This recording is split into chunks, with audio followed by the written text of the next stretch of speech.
தனுசு ராசிக்காரர்களே, இந்த வீடியோ உங்களுக்கே தற்செயலா வந்ததுன்னு நினைக்காதீங்க. இப்போ நீங்க இந்த தனுசு ராசி பலன் பார்க்குறீங்கன்னா, அதுக்கு பின்னால ஒரு காரணம் இருக்குங்க. சமீப காலமா மனசுல ஏதோ ஒரு குழப்பம் அல்லது எப்ப நல்ல மாற்றம் வரும்னு ஒரு கேள்வி இருந்தா, அந்த கேள்விக்கான பதில தேடி தான் இப்ப நீங்க இங்க வந்திருக்கீங்கங்க. வணக்கம்ங்க. இன்னைக்கு நாம ரொம்ப ஆழமான, அதே சமயம் ரொம்ப முக்கியமான ஒரு பயணத்தை தொடங்க போறோமுங்க. இது தனுசு ராசியில பிறந்தவங்களுக்கான ஒரு சிறப்பு பார்வைங்க. உங்க வாழ்க்கையில நீங்க சந்திக்கிற ஒரு பெரிய முரண்பாடு உங்க பண நிலைமைங்க. அந்த சவால்களை எல்லாம் எப்படி ஜெயிக்கிறதுங்கிறதுக்கான நாம விரிவாக பார்க்க போறோம்ங்க. இது வெறும் ஜோதிட விளக்கம் மட்டும் இல்லைங்க. உங்களை நீங்களே புரிஞ்சுக்கிறதுக்கான ஒரு முயற்சிங்க. வாங்க, இந்த பயணத்துல நாம ஒண்ணா சேர்ந்து போகலாமுங்க. இந்த கேள்விய கொஞ்சம் உங்க மனசுக்குள்ள நீங்களே கேட்டு பாருங்களேன். நீங்க கூட இருந்தா மத்தவங்க வாழ்க்கை பிரகாசமா இருக்கு. ஆனா உங்க பாதம் மட்டும் ஏன் சில சமயம் இருட்டா தெரியுதுங்க? நீங்க தொட்டதெல்லாம் மத்தவங்களுக்கு துலங்குதுங்க. ஆனா உங்களுக்கான அதிர்ஷ்டம் மட்டும் ஏன் தள்ளி போயிட்டே இருக்குங்க? இந்த வலி, இந்த இயக்கம் உங்க மனசுல ஒரு தடவையாவது வந்திருக்கா? உங்க மனசுக்குள்ள ஆமா, இது என் கதை மாதிரி இருக்கேன்னு தோணுச்சுன்னா, நீங்க சரியான இடத்துக்கு தான் வந்திருக்கீங்க. இது வெறும் ராசி பலன் சொல்ற ஒரு பதிவு கிடையாதுங்க. இது உங்க ஆன்மாவை தொட்டு உங்களை நீங்களே ஆழமா புரிஞ்சுக்க உதவுற ஒரு முயற்சிங்க. சரி, வாங்க இப்ப நம்ம இந்த விஷயத்தோட மையப்பகுதிக்கு போலாங்களா? அதுதான் தனுசு ராசியோட ஒரு பெரிய முரண்பாடுங்க. அதாவது தனுசு ப்ராடக்ட்ஸுங்க. ஜோதிட சாஸ்திரத்துல கால புருஷ தத்துவப்படி 9ஆம் இடமான பாக்கியஸ்தானமே தனுசு தாங்க. அப்போ நீங்க தான் பாக்கியத்தோட அதிபதிங்க. ஆனா நிஜத்துல என்ன நடக்குது? அந்த பாக்கியத்தை அடையிறதுக்கு நீங்களே போராட வேண்டி இருக்குங்க. இந்த ஆச்சரியமான முரண்பாட்டுக்கு என்ன காரணம்? அதைத்தான் நாம இப்போ ஆழமா பார்க்க போறோம்ங்க. பிரச்சனைகளை பத்தி பேசுறதுக்கு முன்னாடி உங்ககிட்ட இருக்கிற ஒரு மிகப்பெரிய ஆசீர்வாதத்தை, உங்க பலத்தை நீங்க முதல்ல நல்லா புரிஞ்சுக்கணுங்க. தனுசு ராசி அன்பர்களே, நீங்க ஒரு நடமாடும் அதிர்ஷ்டம்னு சொன்னா அது மிகையாகாதுங்க. சாஸ்திரமே சொல்லுது, உங்க கூட சும்மா பழகினாலே போதும் மற்றவங்க வாழ்க்கை உயர்ந்துடும்னு. சும்மா யோசிச்சு பாருங்களேன். உங்க கூட பழகி உங்க ஆலோசனையால வாழ்க்கையில முன்னேறினவங்க எத்தனையோ பேர் இருப்பாங்க இல்லையா? ஆமாங்க, நீங்க தான் அந்த பாக்கியம்ங்க. நீங்களே காலபுருஷனோட 9ஆம் வீடுங்க. இதை மட்டும் என்னைக்கும் மறந்துடாதீங்க. சரி, இவ்வளோ பெரிய வரம் உங்ககிட்ட இருக்கும்போது அப்புறம் ஏன் உங்க வாழ்க்கையில மட்டும் இவ்வளவு போராட்டங்கள் வருது? அதுக்கு முதல் காரணம் என்ன தெரியுமா? கேட்டா நீங்களே ஆச்சரியப்படுவீங்க. உங்க பலம் எதுவோ அதுவே தான் சில சமயம் உங்க பலவீனமா மாறிடுதுங்க. அது எப்படின்னு பார்க்கலாமா? தனுசு ராசியோட சின்னம் என்னன்னு பார்த்தீங்கன்னா, ஒரு வில்லுல இருந்து மேல் நோக்கி போற அம்புங்க. இதுக்கு என்ன அர்த்தம்னா, இலக்க விட்டு கவனம் சிதறவே சிதறாதுங்க. ஒரு வேட்டைக்காரன் இருக்கான். அவன் கண்ணுக்கு அந்த பறவை மட்டும்தான் தெரியுங்க. அந்த பறவை எந்த மரத்துல உட்கார்ந்துருக்கு, சுத்தி என்ன இருக்குன்னு எதையுமே அவன் பார்க்க மாட்டான். கவனம் முழுக்க இலக்குல தான் இருக்குங்க. இது ஒரு அசாதாரணமான சக்திங்க. இப்படி ஒருமுகமா இலக்க மட்டும் பார்க்கறது ஒரு விஷயத்த சாதிக்க ரொம்ப பெரிய பலம்ங்க. ஆனா அதே சமயம் அதுதான் பலவீனமும் கூடங்க. ஏன்னா நீங்க இலக்க மட்டும் பார்க்கும்போது சுத்தி என்ன நடக்குது, மற்றவங்க மனசு என்ன நினைக்குது, சூழ்நிலையோட சின்ன சின்ன விஷயங்களை நீங்க கவனிக்காம விட்டுறீங்க. இதனால தான் தேவையில்லாத பிரச்சனைகளும் மனக்கசப்புகளும் வருதுங்க. இந்த ஒரு வரி சில சமயங்கள்ல எது உங்கள் பலமோ அதுவே உங்க பலவீனமாகிவிடுங்க. இது தனுசு ராசிக்காரங்களோட வாழ்க்கைய அப்படியே படம் பிடிச்சு காட்டுதுங்க. உங்க பலத்தை நீங்க கரெக்டா பயன்படுத்தினா அது வெற்றிங்க. ஆனா அதுவே கொஞ்சம் எல்லை மீறி போச்சுன்னா அதுவே பிரச்சனைக்கு காரணமாயிடுதுங்க. இது ஒரு நிமிஷம் அமைதியா யோசிச்சு பாருங்க. இப்போ உங்க பணப்பிரச்சனைக்கும் உறவு சிக்கல்களுக்கும் மிக முக்கியமான ஒரு ஜோதிட காரணத்தை நம்ம பார்க்க போறோம்ங்க. இது உங்க ஜாதகத்திலேயே இருக்கிற ஒரு அமைப்புங்க. ஆனா ஒண்ணு ஞாபகம் வச்சுக்கோங்க, விதிய மதியால ஜெயிக்க முடியுங்க. இத கொஞ்சம் கவனமா கேளுங்க. உங்க ராசிநாதன் யாரு? குரு பகவான்ங்க. அவர் உங்க ஜாதகத்துல பணம், குடும்பம், வாக்குஸ்தானம்னு சொல்ற 2ஆம் வீட்ல போய் நீச்சமடைகிறாருங்க. சிம்பிளா சொல்லணும்னா உங்க பணமே உங்க பணவரவுக்கான இடத்துல வீக் ஆகுதுங்க. இதோட விளைவை எங்க வந்து அடிக்கும் தெரியுமா? இதோட விளைவு உங்க வார்த்தைகள்ல தான் வெளிப்படுங்க. நீங்க சும்மா விளையாட்டுக்கு ஒரு வார்த்தை சொல்லுவீங்க, ஆனா அதை கேட்குறவங்க மனசு ரொம்பவே பாதிக்குமுங்க. வேலையில பர்ஃபெக்டா இருக்கணும்னு சொல்லி நீங்க பேசுற ஒரு கடுமையான வார்த்தை ஒரு நல்ல நட்பையே முறிச்சிடுங்க. இதனால தான் பார்ட்னர்ஷிப் பிரியுதுங்க, நண்பர்கள் விலகுறாங்க, குடும்பத்திலையும் சண்டை வருதுங்க. இது எல்லாமே ஒன்று சேர்ந்து உங்களுக்கு வரவேண்டிய பணத்தை நேரா தடுக்குதுங்க. நான் ஒரு நிஜ சம்பவத்தையே சொல்றேன், கேளுங்க. எனக்கு தெரிஞ்ச ஒரு தனுசு ராசிக்காரர். அவர் ஒரு சூப்பரான மெக்கானிக்குங்க. அவர்கிட்ட வேலை பார்த்த ஒரு பையன் ரொம்ப நல்ல வேலை செய்வாங்க. ஆனா இவரோட அந்த ஓவர் பர்ஃபெக்ஷன் வேலை நேரத்துல ஏன் ஃபோன் பார்க்குறேன்னு கொஞ்சம் கடுமையா கேட்டுட்டாருங்க. அவ்வளோதான், அந்த பையன் வேலையை விட்டுட்டே போயிட்டாங்க. அவன் இருந்தப்போ மாசம் 80 வண்டி பார்த்த இடத்துல இப்போ இவரால் 40 வண்டி கூட பார்க்க முடியலைங்க. வருமானமும் பாதியா குறைஞ்சு போச்சுங்க. எதுக்கு? சில வார்த்தைகளால. சரி, இவ்வளவு நேரம் பிரச்சனைகளை பத்தி பார்த்துட்டோமுங்க. இப்போ மனசுக்கு நம்பிக்கை தர தீர்வுகளை பத்தி பேசலாமுங்களா? உங்க விதியை மாற்றி உங்க பண பிரச்சனையை சரி செய்யறதுக்கு சாஸ்திரங்கள்ல 2 தெளிவான வழிகள் சொல்லப்பட்டிருக்குங்க. வாங்க அது என்னன்னு பார்க்கலாம். இந்த 2 வழிகளும் உங்க ஜாதக அமைப்புல இருக்கிற பிரச்சனைகளை சரி செய்யறதுக்காக இருக்குங்க. முதல் வழி, தடைப்பட்டு நிற்கிற பணவரத்தை மறுபடியும் கொண்டு வரதுங்க. 2வது வழி, கஷ்டப்பட்டு சம்பாதிச்ச பணம் தேவையில்லாத செலவுல கரையாம உங்க கையிலேயே தங்குறதுக்குங்க. இது ரொம்ப கஷ்டமான பரிகாரம் எல்லாம் இல்லைங்க, மனப்பூர்வமா செய்ய வேண்டிய விஷயங்கள் தாங்க. முதல் பரிகாரம், உங்க பணவரத்தை தடுக்கிறது எதுன்னு பார்த்தா உங்க 2ஆம் வீட்டுக்கு 8ஆம் இடமான சிம்மம் தாங்க. காலபுருஷ தத்துவப்படி சிம்மம்னா இருதயம்ங்க.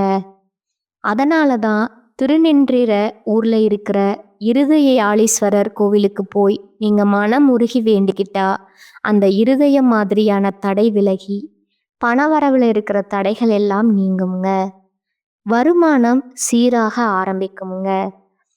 2வது பரிகாரம் பார்த்தீங்கன்னா, வந்த பணம் கையில நிற்கிறதுக்குங்க. உங்க ஜாதகப்படி செலவுகளை குறைக்கிற 12ஆம் வீட்ல கேது உச்சமடைகிறாருங்க.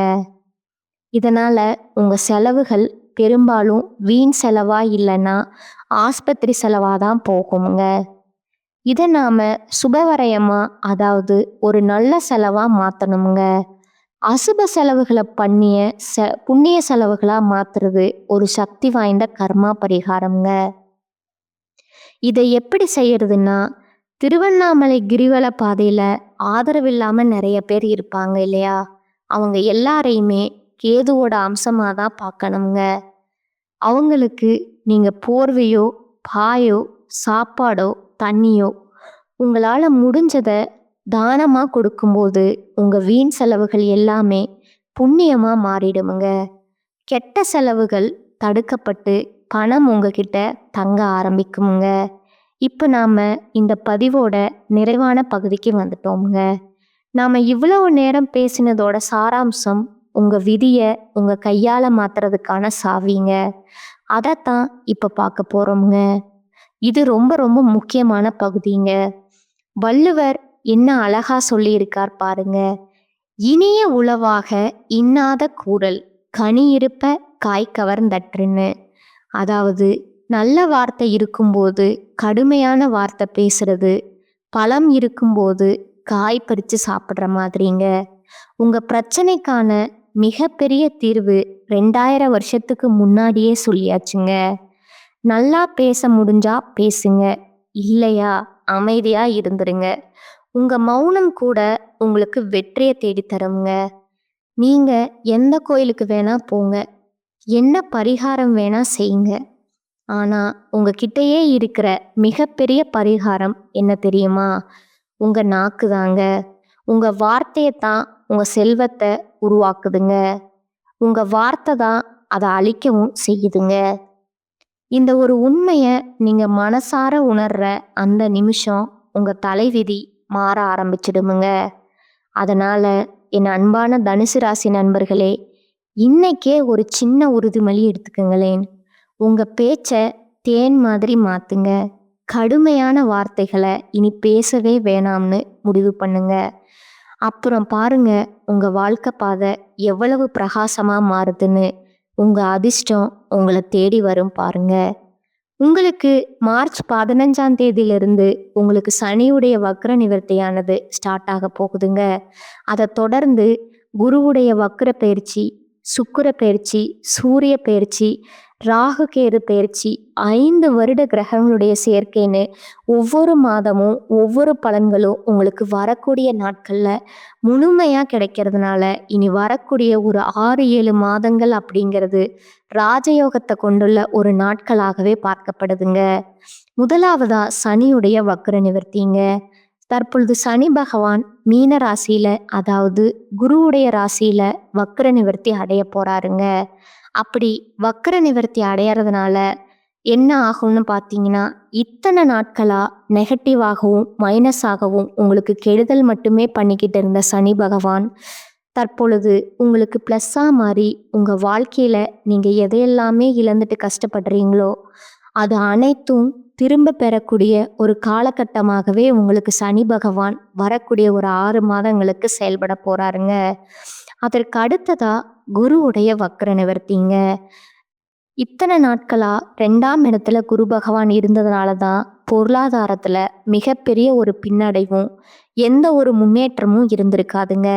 தற்பொழுது 2ஆம் இடத்துல இருக்கக்கூடிய குரு பகவான் 3ஆம் இடமான லக்னஸ்தானத்தை நோக்கி போகிறதுனால ஒட்டுமொத்த குரு பயிற்சி பலன்களும் தற்பொழுது உங்களுக்கு முழுமையாக கிடைக்க போகுதுங்க. அதன் மூலமாக பொருளாதாரத்தில் ஒரு மிகப்பெரிய அற்புதம் நடக்க போகுதுங்க. அதற்கு அடுத்ததா சுக்கிர பயிற்சிங்க. சுக்கிர பயிற்சியை பொறுத்த வரைக்கும் இது 12 ராசிகளுக்குமே பொது பலன்களாக பார்க்கப்படுதுங்க. இதன் மூலமாகவும் நிச்சயம் உங்களுக்கு கூடுதல் முன்னேற்றம் அப்படிங்கிறது கண்டிப்பாக ஏற்பட போகுதுங்க. அதற்கு அடுத்ததா ராகு கேது பயிற்சிங்க. ஐயோ, ராகு கேது பயிற்சி அது சொன்னாவே எல்லாருமே பயப்படுவாங்கங்க. ஏன்னா கடந்த ஒரு 2 ஆண்டுகளாகவே இந்த ராகு கேது பயிற்சி காலகட்டங்களில் தான் நிறைய பிரச்சனைகளும், உடல் சார்ந்த பிரச்சனைகள், இழப்புகள், ஒரு பிஸ்னஸ் லாஸ் ஆகிறது, இந்த மாதிரி கெட்ட விஷயங்கள் எல்லாமே உங்களுக்கு அந்த காலகட்டங்களில் அமைஞ்சிருக்குதுங்க. இதற்காகவே ராகு கேது பயிற்சி வந்தாவே இந்த மாதிரி நடக்கும் அப்படின்னு கிடையாதுங்க. ஆனால் தற்பொழுது வரக்கூடிய ராகு கேது காலகட்டம் அப்படிங்கிறது நிச்சயம் உங்களுக்கு கடந்த காலகட்டங்களில் உங்கள் வாழ்க்கையில் பொருளாதாரத்தில் நீங்கள் எதையெல்லாம் இழந்தீங்களோ அதை அனைத்தும் திரும்ப பெறக்கூடிய ஒரு காலகட்டமாக பார்க்கப்படுதுங்க. உடல் சார்ந்த பிரச்சனைகள் எல்லாம் நிவர்த்தியாக போகுதுங்க. ஏதாவது ஒரு நோய் நொடி வந்துட்டே இருக்குது, குடும்பத்தில் யாரோ ஒருத்தருக்கு உடம்பு சரியில்லாமல் போயிட்டே இருக்குது அப்படின்னு சொல்கிறவங்களுக்கு இது அனைத்தும் நிவர்த்தி பண்ணக்கூடிய ஒரு காலகட்டமாக இந்த ராகு கேது காலகட்டம் அப்படிங்கிறது பார்க்கப்படுதுங்க.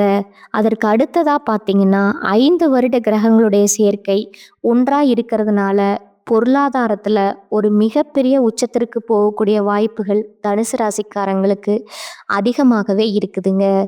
கடந்த காலகட்டங்களில் நல்ல ஒரு வேலைங்கிறது கிடைச்சிருக்காதுங்க. ஏதோ ஒரு கிடைக்கிற வேலைக்கு ஒரு 10,000 சம்பளத்துக்கோ 15,000 சம்பளத்துக்கோ பிடிக்காத வேலையை குடும்ப கஷ்டத்துக்காக வேற வழியே இல்லாமல் செஞ்சுட்டு இருந்திருப்பீங்க. ஆனால் இனி வரக்கூடிய நாட்களில் நீங்கள் படித்த படிப்புக்கு ஏற்ற மாதிரியும் உங்களுக்கு பிடிச்ச மாதிரியும் ஒரு அரசாங்க வேலைக்கு ட்ரை பண்ணாலும் சரி, ஒரு ஐடி வேலையோ, ஒரு ப்ரைவேட் வேலையோ, பேங்க் சைடோ, நீங்கள் எந்த வேலைக்கு ட்ரை பண்ணாலும் அந்த வேலை அப்படிங்கிறது உங்களுக்கு நிச்சயமாக கிடைக்க போகுதுங்க. கோர்ட்டு கேஸ்ன்னு ரொம்ப நாட்களாக அலைஞ்சிட்டு இருக்கிற நபர்களுக்கு விரைவிலேயே உங்களுக்கு சாதகமான தீர்ப்பு வருமுங்க. சொத்து பிரச்சனையும் உங்களுக்கு சாதகமாகவே முடியுமுங்க. சனி பகவானுடைய பார்வை உங்களுக்கு நேரடியாகவே இருக்குதுங்க. அதன் மூலமா வருமானம் அப்படிங்கிறது பல வழிகள்ல வந்து சேருமுங்க.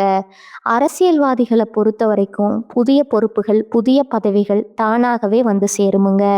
உங்களுடைய செல்வாக்கு உயருமுங்க. உடல் ஆரோக்கியம் மேம்படுமுங்க. சங்கடங்கள் நீங்குமுங்க.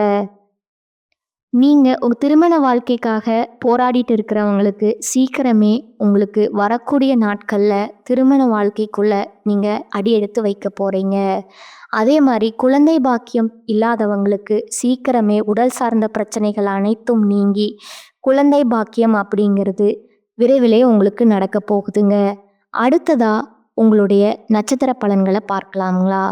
முதலாவதா மூல நட்சத்திரக்காரர்க இனி வரக்கூடிய நாட்கள்ல தன்னம்பிக்கையுடனும் துணிச்சலாகவும் எதிலும் ஈடுபட்டு வெற்றி காண்பீர்கள். எதிர்பாராத செலவு உண்டாகுமுங்க. இரவு பகலா உழைக்க வேண்டி இருக்குமுங்க. அடுத்தவர் வேலையும் தானே செய்யும் நிலை உருவாகுமுங்க. எனினும் உதவிகள் கிடைக்குமுங்க. வரவேண்டிய பணம் இழுபறியாக இருந்தாலும் வந்து சேருமுங்க. அரசியல்வாதிகளுக்கு மேலிடத்தில் இருந்த சந்தோஷமான செய்தி வருமுங்க. தொண்டர்கள் உங்கள் சொல்படி நடந்து கொள்வது உங்களுக்கு மகிழ்ச்சியை தருமுங்க. ரெண்டாவதா பூராடம் நட்சத்திரக்காரங்க இனி வரக்கூடிய நாட்கள்ல மாணவர்களுக்கு கல்வியில முன்னேற்றம் காண கடுமையா உழைக்க வேண்டி இருக்குமுங்க. கல்விக்கான செலவு கூடுமுங்க. கொடுத்த வேலையை சரியான நேரத்துல செய்து பெயர் எடுப்பீங்க. பல விதத்திலும் பண வரத்து உண்டாகுமுங்க. ஆனாலும் சுப செலவுகள் அதிகரிக்குமுங்க. நீண்ட நாட்களா இழுபறியா இருந்த காரியங்கள் நன்றாக நடந்து முடியுமுங்க. மூன்றாவதா உத்திராடம் 1ஆம் பாதம்ங்க இனி வரக்கூடிய நாட்கள்ல தொழில் வியாபாரத்துல வேகமான முன்னேற்றம் இருப்பது கடினமுங்க. சரக்குகளை வாடிக்கையாளர்களுக்கு அனுப்பும்போது கவனம் தேவைங்க.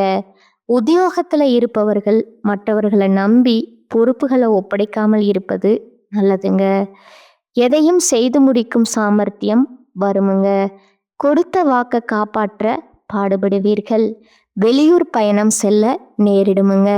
உங்களுக்கான பரிகாரம் பார்த்தீங்கன்னா நாக தேவதையை வணங்குவது நன்மை தருமுங்க. இந்த சேனல் உங்களுக்கு பிடிச்சிருந்தா லைக் பண்ணிக்கோங்க, ஷேர் பண்ணிக்கோங்க. வாழ்க வளமுடன், வாழ்க பல்லாண்டு. நன்றி, வணக்கம்.